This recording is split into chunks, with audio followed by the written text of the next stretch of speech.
کہ ان کی جدہ کے فضائل کا بھی ذکر کیا جائے اور ان کے مصائب کا بھی ذکر کیا جائے۔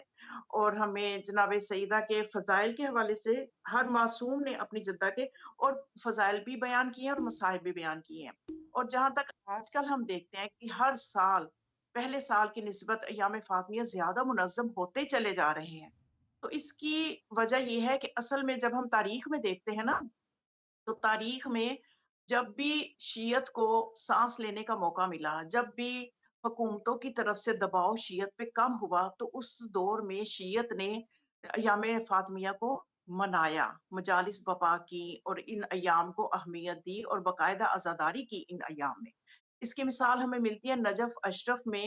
جو حوزہ علمیہ ہے، وہ اس زمانے میں کہ جب ناصر الدین شاہ کا زمانہ تھا اور مظفر الدین شاہ کا جو زمانہ تھا، اس زمانے میں حوزہ علمیہ نجف میں سرکاری طور پہ ایام فاطمیہ منائے جاتے تھے، یعنی بی بی کے نام کی مجالس جو ہے سرکاری طور پہ برپا کی جاتی تھی۔ اور پھر ابن اسیر جو ہے، اس نے بھی تاریخ میں لکھا ہے، اپنی کتاب میں ابن اسیر نے بھی لکھا ہے کہ تیسری، چوتھی اور پانچویں صدی عیسوی میں، پانچویں صدی کے دوران عراق میں جب آل بویہ کی حکومت آئی اور شام میں ہمدانیوں کی حکومت آئی اور مصر میں فاطمیون کی جب حکومت آئی، تو یہ وہ ادوار تھے کہ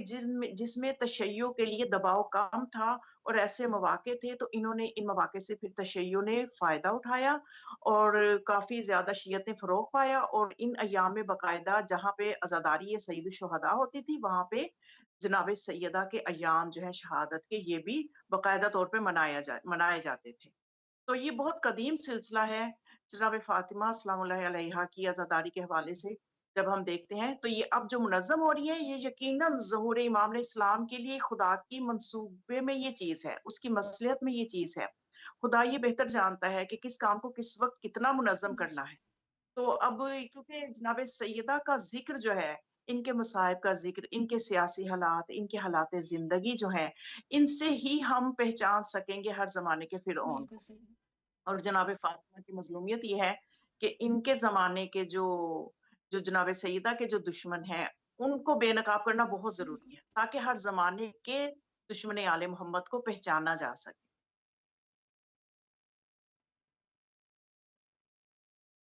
تو اس طرح سے یعنی یہ سلسلہ جو ہے بہت قدیم ہے، یعنی اب یہ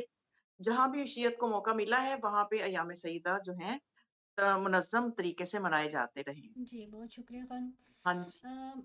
میں یہ جاننا چاہ رہی تھی کہ یہ تو آپ نے بتائی تاریخ ائمہ معصومین کے دور میں، تو آیا مجتہدین کے اقوال میں بھی کوئی ایسا اتھینٹک ہمیں ملتا ہے کہ جس میں یہ پتہ چل سکے کہ ایام فاطمیہ کو انہی ایام میں اور انہی تاریخ میں ہمیں منانا چاہیے، یا پھر کوئی اور بھی تاریخ ایسی ملتی ہیں کہ جن میں ایام فاطمیہ ہوں؟ یعنی میں یہ جاننا چاہ رہی ہوں کہ کیسے، کس طرح سے مجتہدین نے انہی ایام کو مختص کیا ہے تاکہ ہم یہ عوام تک پہنچا سکیں کہ یہ جو ایام فاطمہ یہ آج کے دور سے نہیں چلے آ رہے، بلکہ یہ آج کی جو ہماری تاریخ گزری ہے اس میں بھی یہ کام ہوتا آیا ہے۔ کیونکہ یہ اعتراضات کیے جاتے ہیں کہ ایام فاطمیہ کو بین کیا جی جائے، کیونکہ کافی یہ کراچی میں بھی ریسنٹلی اس طرح سے ہوا ہے کہ ایام فاطمیہ کو بین کیا جائے، کہ یہ نیا جو تشیع نے نکالا ہے، ایک کہہ لے کہ یہ دین کے اندر ایک نئی انہوں نے جو بدعت ہے ایجاد کر دی ہے۔ تو اس حوالے سے میں چاہ رہی تھی کوئی مطمئن سا جواب ہمیں مل جاتا کہ یہ پتہ چل سکے کہ ایام فاطمیہ یہ آج کے دور میں، صرف آج کل ہم لوگ تشیع نے یہ کام شروع نہیں کیا، بلکہ یہ جو کام ہے یہ پہلے سے تاریخ میں موجود ہے، جس کو ہم لے کے چلے ہیں اور اس کے مطابق ایام فاطمیہ ہم منا رہے ہیں۔ جی، ایسا ہی ہے کہ دیکھیں، ایک شخص تھا نا، جیسے وہ امام علیہ السلام کی خدمت میں آیا اور آ کے کہنے لگا کہ اپنا رسول اللہ، آپ مجھے یہ بتائیے کہ ایک شب قدر ایک وہ کون سی مخصوص رات ہے کہ جسے ہم شب قدر کے طور پہ اس میں عبادت کر لیں؟ تو امام علیہ السلام نے چونکہ 3 راتیں بتائیں کہ 19 کی، 21ویں ماہ رمضان اور 23ویں ماہ رمضان کی شب،